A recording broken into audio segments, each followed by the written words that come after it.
Hi, I would like to preface what I'm going to discuss in this video with a verse from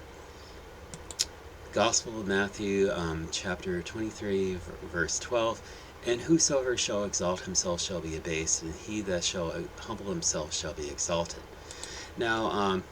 now in the scriptures, there are already like two blatant examples of this. There's Lucifer, the angel, who is sitting in King of Babylon's throne in Isaiah chapter 14, who basically says, "I'm going to be like the Most High," and basically exalting himself, but he gets cast down to Sheol, and G- Jesus humbling himself in Philippians chapter 2, and being obedient unto death, even the death of the cross, and God highly exalted him and giving him the name that's above all name, that at the name of Jesus every knee shall bow and every tongue shall confess that Jesus Christ is Lord. However, there's two other examples of this verse that I would like to point out, and the, the this exa- the, these example the, these examples right there are talking about two of David's wives. One of them is Michal, and the other is Bathsheba. Now, Michal, as you know, is the youngest daughter of King Saul, and she's the one that David David married by present by him presenting his father-in-law with with 200 Philistine foreskins. I mean, because well, originally King Saul asked for 100 Philistine foreskins, and he was hoping that they would be killed in doing so. But David not only survived, he surpassed that number and gave his father-in-law 200 Philistine foreskins, and he ended up marrying Michal, and then later on, when King Saul wanted to kill him, Michal protected David by having him escape while while she fill, put a statue of God his in his bed, and just made it look like he's sick and sleeping. And when father found out there was a statue of God in his bed, and asked why his daughter received him, she basically said he was threatening me to kill me if I didn't let him go. And I mean, Michal ended up being given to another man while David was on a run, and and she I mean, well, I'm not sure she was happy at that point, but she I mean, she was eventually brought back to David when David became king, and A- Abner, the son of Ner, who is from the house of Saul, and he was he was protecting Saul's son Ibisheth, Ishbosheth, and just and they said, "You will not see my face unless I have my wife Michal back to me," and she was basically ripped from her second husband, and was brought back, and treaty was signed that all of Israel will be handed over to King David for him to be king over. So she she I mean, Michal became David's wife again, and she basically was basking in the celebrity of being King David's wife, and she was like the king's daughter, and I mean, King Saul's daughter is like a princess, and just and then she makes one fatal error. I mean, when David was bringing the Ark of God to Jerusalem, and he did it successfully by having the Levites carrying the Ark of God on their shoulders, and he was dancing around, wearing a linen ephod. Michal saw him dancing around, and she despised him in his heart, and she went off on him, and basically just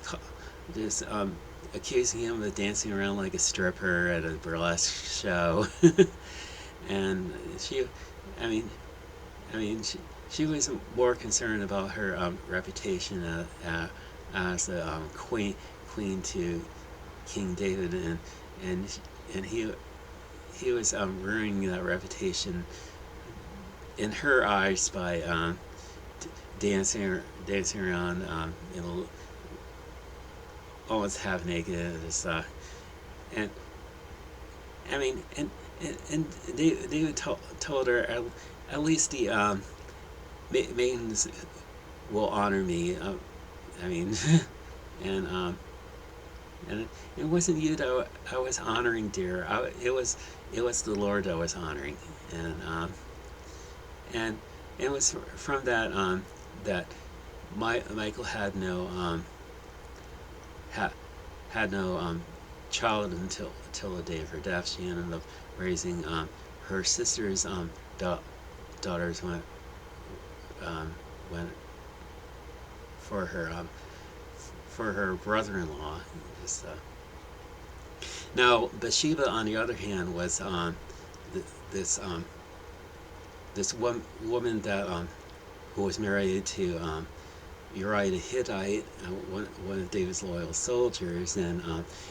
David was eyeing her and basically seeing her taking a bath, and she called him into his bedroom, and they had a one night fling, and she went back home, and later she told David that she was pregnant, and David wanted to cover up the pregnancy by having Uriah go home to his wife and sleeping with her. But Uriah was too loyal a soldier to go back home. He wouldn't go back home unless everybody in his army would go back home for fighting against like the Ammonites and just David tried to get him drunk so he can go back home, but he ended up sleeping with the servants. So David sent Uriah back to the front lines, and basically gave an order to Joab, the commander of his army, to basically put Uriah in the front of the battle so that he would get killed. So Joab put Uriah with his frontline soldiers, and they got killed, and he got killed, and Bathsheba mourned for her husband, and David comforted her, and he later married her, and she had her child. But Bathsheba had basically a very humbling experience, and just that she wasn't a king's daughter. She was a wife of a loyal soldier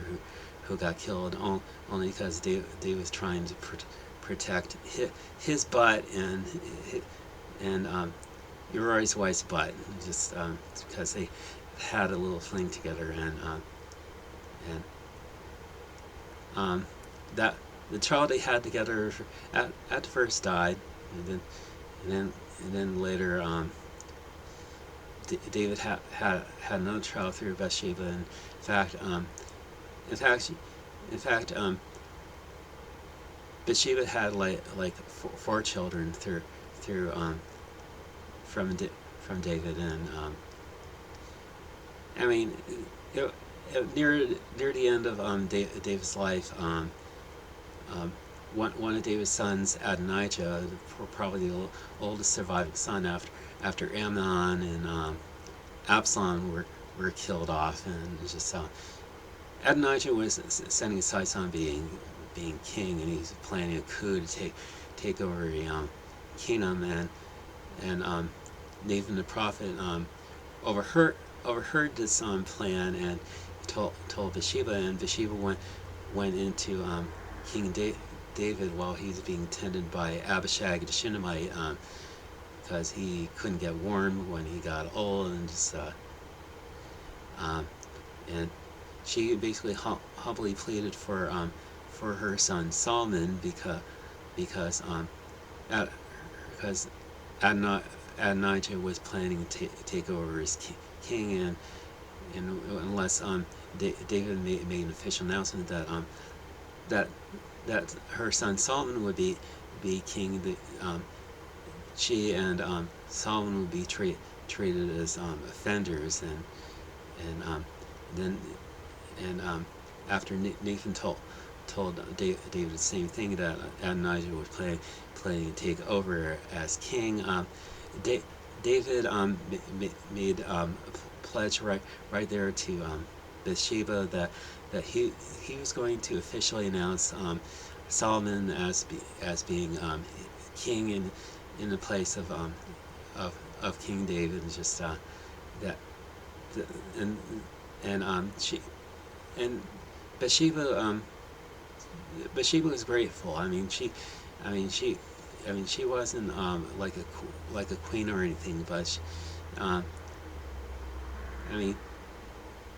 as history would bear out, Bathsheba became mother of two children that would form the messianic lineages of Jesus Christ. Solomon would be the royal lineage, would father the royal lineage that would produce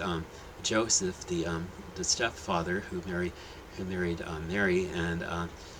Nathan would father the non-royal lineage that would produce Mary, who would become the mother of Jesus. So that's something that Bathsheba has over